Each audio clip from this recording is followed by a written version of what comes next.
ಶ್ರೀಮದ್ ಭಗವದ್ಗೀತೆಯ ಅಕ್ಷರ ಬ್ರಹ್ಮ ಯೋಗ ಹೆಸರಿನ 8ನೇ ಅಧ್ಯಾಯಕ್ಕೆ ಸ್ವಾಗತ.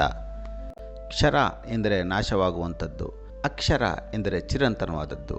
ಈ ಅಧ್ಯಾಯದಲ್ಲಿ ಶ್ರೀಕೃಷ್ಣ ಭಗವಂತನು ಅಕ್ಷರ ಬ್ರಹ್ಮದ ಅಂದರೆ ಚಿರಂತನವಾದ ಪರಮಾತ್ಮನ ಸ್ವರೂಪ, ಅವನನ್ನು ಹೇಗೆ ಧ್ಯಾನಿಸಬೇಕು, ಮರಣಕಾಲದಲ್ಲಿ ಅವನನ್ನು ಸ್ಮರಿಸಿದರೆ ಯಾವ ರೀತಿಯ ಮುಕ್ತಿ ದೊರೆಯುತ್ತದೆ ಎಂಬುದನ್ನು ವಿವರಿಸುತ್ತಾನೆ. 2 ಮಾರ್ಗಗಳು, ಶುಕ್ಲ ಮತ್ತು ಕೃಷ್ಣ, ಇವು ಆತ್ಮದ ಪ್ರಯಾಣವನ್ನು ನಿರ್ಧರಿಸುತ್ತವೆ. ಅಂತಿಮವಾಗಿ ಭಕ್ತಿಯಿಂದ ಬ್ರಹ್ಮಜ್ಞಾನವನ್ನು ಪಡೆದ ಯೋಗಿ ಪರಮಧಾಮ ಮೋಕ್ಷವನ್ನು ಪಡೆಯುತ್ತಾನೆ. ಅರ್ಜುನನು ಕೇಳುತ್ತಾನೆ, ಹೇ ಪುರುಷೋತ್ತಮ, ಬ್ರಹ್ಮ ಎಂದರೆ ಏನು, ಅಧ್ಯಾತ್ಮವೆಂದರೆ ಏನು, ಕರ್ಮವೆಂದರೆ ಏನು, ಅಧಿಭೂತ ಮತ್ತು ಅಧಿದೈವವೆಂದರೆ ಏನು?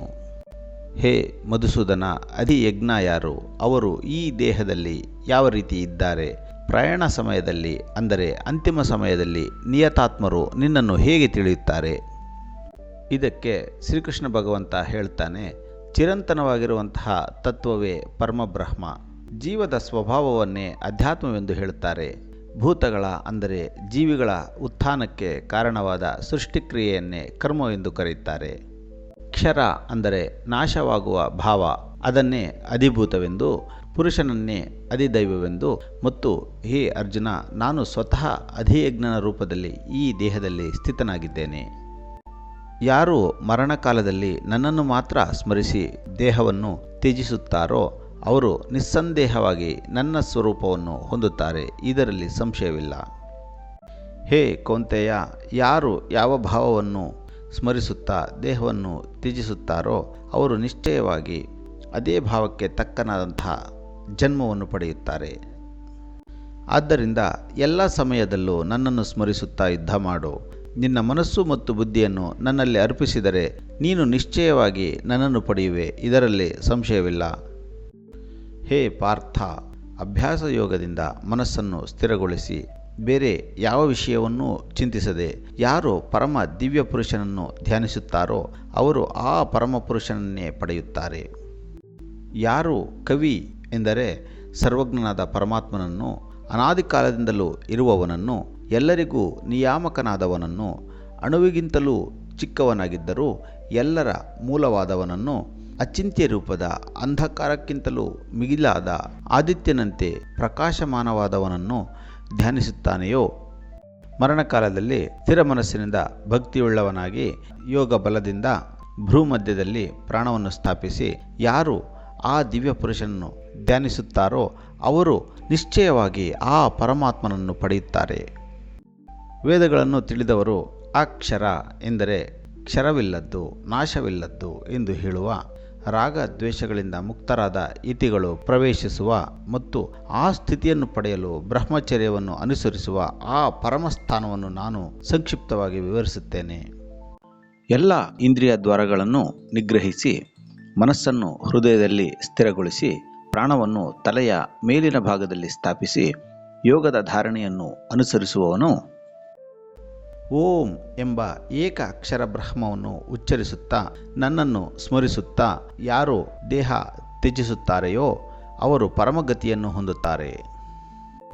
ಹೇ ಪಾರ್ಥ, ಯಾರು ಅನನ್ಯ ಚಿತ್ತದಿಂದ ಸದಾ ನನ್ನನ್ನು ಸ್ಮರಿಸುತ್ತಾ ನಿತ್ಯ ಯೋಗದಲ್ಲಿ ನಿರತರಾಗಿರುತ್ತಾರೆಯೋ ಅವರಿಗೆ ನಾನು ಸುಲಭವಾಗಿ ದೊರಕುತ್ತೇನೆ.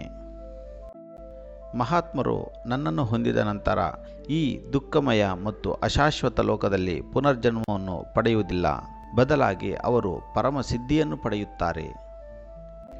ಹೇ ಅರ್ಜುನ, ಬ್ರಹ್ಮಲೋಕವನ್ನು ಒಳಗೊಂಡಂತೆ ಎಲ್ಲ ಲೋಕಗಳು ಪುನರ್ಜನ್ಮಕ್ಕೆ ಒಳಪಟ್ಟಿವೆ. ಆದರೆ ಹೇ ಕೌಂತೆಯ, ನನ್ನನ್ನು ಪಡೆದವರು ಮತ್ತೆ ಜನ್ಮವನ್ನು ಪಡೆಯುವುದಿಲ್ಲ.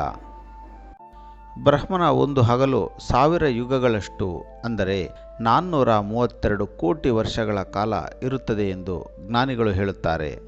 ಅವನ ರಾತ್ರಿಯೂ ಸಹ 1000 ಯುಗಗಳಷ್ಟೇ ಉದ್ದವಿರುತ್ತದೆ. ಬ್ರಹ್ಮನ ಹಗಲಿನ ಪ್ರಾರಂಭದಲ್ಲಿ ಎಲ್ಲ ಜೀವಿಗಳು ಅವ್ಯಕ್ತ ರೂಪದಿಂದ ವ್ಯಕ್ತ ರೂಪಕ್ಕೆ ಬರುತ್ತವೆ ಮತ್ತು ರಾತ್ರಿ ಪ್ರಾರಂಭವಾದಂತೆ ಮತ್ತೆ ಅವು ಅವ್ಯಕ್ತಾವಸ್ಥೆಯಲ್ಲೇ ಲೀನವಾಗುತ್ತವೆ. ಹೇ ಪಾರ್ಥ, ಈ ಜೀವಸಮೂಹವು ಬ್ರಹ್ಮನ ಹಗಲಿನಲ್ಲಿ ಜನನ ಮರಣ ಚಕ್ರದ ರೂಪದಲ್ಲಿ ಪುನಃ ಪುನಃ ಉತ್ಪತ್ತಿಯಾಗುತ್ತಾ ಕೊನೆಗೆ ರಾತ್ರಿಯಲ್ಲಿ ಲಯವಾಗುತ್ತದೆ. ಇದು ಪ್ರಕೃತಿಯ ನಿಯಮಕ್ಕೆ ಒಳಪಟ್ಟಿದೆ. ಆದರೆ ಆ ಅವ್ಯಕ್ತಾವಸ್ಥೆಯಾಚೆಗೂ ಇನ್ನೊಂದು ಶಾಶ್ವತ ಅವ್ಯಕ್ತ ಸ್ಥಿತಿ ಇದೆ. ಅದು ಎಲ್ಲ ಜೀವಿಗಳ ನಾಶವಾದರೂ ನಾಶವಾಗುವುದಿಲ್ಲ. ಅದನ್ನು ಅವ್ಯಕ್ತ ಮತ್ತು ಅಕ್ಷರ ಎಂದು ಕರೆಯುತ್ತಾರೆ. ಅದೇ ಪರಮಗತಿ ಎಂದು ಹೇಳುತ್ತಾರೆ. ಯಾವ ಸ್ಥಿತಿಯನ್ನು ಹೊಂದಿದ ಮೇಲೆ ಜೀವಿಗಳು ಮತ್ತೆ ಹಿಂದಿರುಗುವುದಿಲ್ಲವೋ ಅದೇ ನನ್ನ ನಿತ್ಯ ನಿವಾಸ ಪರಮಧಾಮ.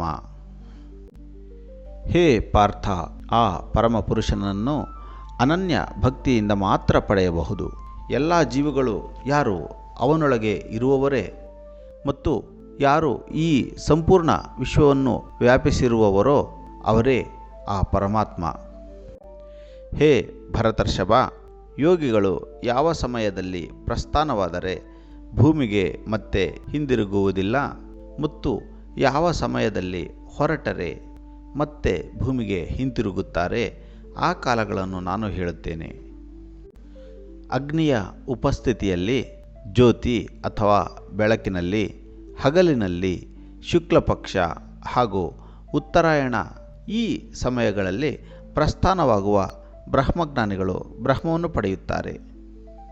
ಹೊಗೆ ತುಂಬಿದಂತಹ ಸಂದರ್ಭದಲ್ಲಿ, ರಾತ್ರಿಯಲ್ಲಿ, ಕೃಷ್ಣ ಪಕ್ಷ ಮತ್ತು ದಕ್ಷಿಣಾಯಣ ಈ ಕಾಲಗಳಲ್ಲಿ ದೇಹತ್ಯಾಗ ಮಾಡುವ ಯೋಗಿಗಳು ಚಂದ್ರಮಯ ಲೋಕವನ್ನು ಪಡೆದ ನಂತರ ಮತ್ತೆ ಪುನರ್ಜನ್ಮದ ಮೂಲಕ ಭೂಮಿಗೆ ಹಿಂತಿರುಗುತ್ತಾರೆ. ಶುಕ್ಲ ಎಂದರೆ ಬೆಳಕು ಮತ್ತು ಕೃಷ್ಣ ಎಂದರೆ ಕತ್ತಲೆ. ಎರಡೂ ಮಾರ್ಗಗಳು ಈ ಲೋಕದಲ್ಲಿ ಶಾಶ್ವತವೆಂದು ಹೇಳಲಾಗಿದೆ.